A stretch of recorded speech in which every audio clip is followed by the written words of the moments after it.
PH এর আমরা মান নির্ণয় করার জন্য অর্থাৎ ডিটারমিনেশন অফ সয়েল পিএইচ করার জন্য আমাদের কি কি এখানে প্রয়োজন, আমরা কি কি নিয়েছি এখানে সংগৃহীত মৃত্তিকা, ঠিক আছে। এবং সংগৃহীত মৃত্তিকার আমরা কত গ্রাম নিব, 2 গ্রাম হচ্ছে আমরা মৃত্তিকা নিব এই মৃত্তিকার পিএইচ কে নির্ণয় করার জন্য।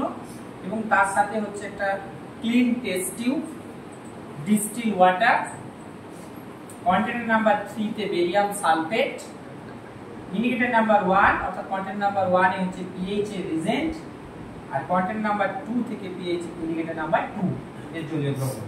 এটা আমরা নিয়েছি। আমরা প্রথমে ডিটারমিনেশন অফ পিএইচ এর প্রসিডিউরের ফার্স্ট স্টেপ হচ্ছে প্রথমে একটা টেস্ট টিউব, পরিষ্কার তোমাকে টেস্ট টিউব নিতে হবে। টেস্ট টিউবে প্রথমে কি করবে, তুমি ডিস্টিল ওয়াটার, এটা ডিস্টিল ওয়াটার রয়েছে, তাহলে এই ডিস্টিল ওয়াটারে তোমাকে কি করতে হবে, 5 ml তোমাকে এখানে ডিস্টিল ওয়াটার নিতে হবে টেস্ট টিউবে। আমরা নিলাম 5 ml, দেখো 5 ml ডিস্টিল ওয়াটার নেওয়া আছে। এই 5 ml ডিস্টিল ওয়াটারের সঙ্গে কি করতে হবে না, আমাকে এই যে চামচটা আছে দেখো, এটা 2 গ্রাম লেখা আছে, তাহলে এই 2 গ্রাম হচ্ছে আমাকে সয়েল আমরা কি করব এখানে মিক্স করব।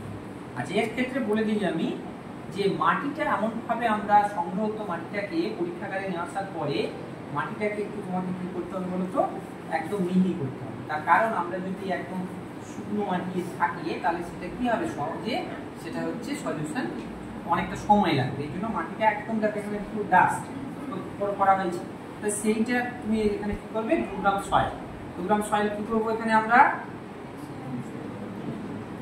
হ্যাঁ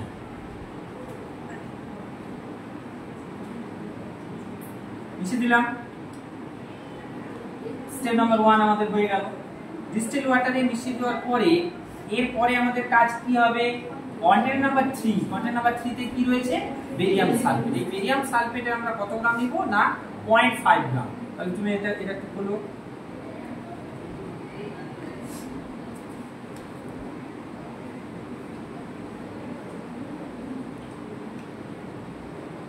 তাহলে এটা যদি 2 গ্রাম হয়, এটা যদি 2 গ্রাম হয় তাহলে আমরা বেরিয়াম সালফেটটা আমরা কি নিতে হবে আমাদের না 0.5 ml। তাহলে আমরা এখানে 0.5 ml আমরা এখান থেকে ধরো এইটা যদি 2 গ্রাম হয় তাহলে আমাদের কি করতে হবে না, এইটা আমাদের হাফ 1 গ্রাম, তাহলে তার আবার হাফ করলে কি হবে 0.5 গ্রাম। এইভাবে তোমাকে সংযুক্ত করতে হবে, ঠিক আছে। সংগৃহীত করার পরে তুমি কি করবে না, এটাকে মিশিয়ে দিতে হবে। এটা আমরা মিশাবো, মেশানোর পরে আমরা কি করব না, মেশানোর পরে এটা কি হচ্ছে, এটা কি দ্য মাউথ, এটা কি রাবার স্টপার। এই রাবার স্টপারকে দিয়ে আমরা কি করব, টেস্ট টিউবটাকে করে অকেশনালি কি করতে হবে, সেকিং। কত মিনিট সেকিং করব আমরা, 20 মিনিট সেকিং। তাহলে আমরা এখন 20 মিনিট সেকিং করার জন্য সেকিং করতে হবে, এইভাবে সেকিং করতে হবে। এইভাবে সেকিং করার জন্য আমরা আগে 20 মিনিট সেকিং হবে, 20 মিনিট সেকিং এর পরে আমরা পরবর্তী স্টেপে যাব। ক্লিয়ার?